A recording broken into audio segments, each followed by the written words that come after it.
السلام علیکم ورحمۃ اللہ وبرکاتہ۔ بسم اللہ الرحمن الرحیم۔ امام اعظم ابو حنیفہ رحمۃ اللہ علیہ کی بے مثال بصیرت۔ ایک شخص نے امام صاحب سے عرض کیا کہ میں نے کچھ روپے ایک جگہ چھپا کر رکھ دیے تھے، اب وہ جگہ مجھے یاد نہیں آتی، میں کیا کروں؟ امام صاحب نے فرمایا کہ یہ کوئی فقہ کا مسئلہ تو ہے نہیں جو تم مجھ سے پوچھنے آئے ہو۔ پھر جب اس شخص نے زیادہ اصرار کیا تو امام صاحب رحمۃ اللہ علیہ نے کہا کہ آج تمام رات تم نماز پڑھو، انشاءاللہ اللہ کوئی صورت پیدا کر دے گی۔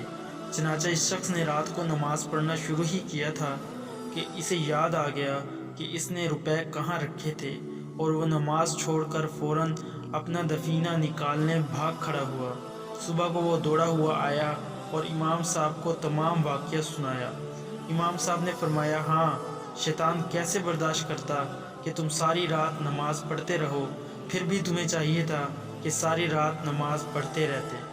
قربان جائیں امام اعظم ابو حنیفہ رحمۃ اللہ علیہ کی بصیرت پر کہ کیسا عدم مثال حل تجویز فرمایا کہ اس شخص کا کام بھی ہو گیا اور نماز کی تلقین بھی فرما دی۔ اللہ تعالی ہم سب کو 5 وقت کی نماز پڑھنے کی توفیق عطا فرمائے، آمین ثم آمین۔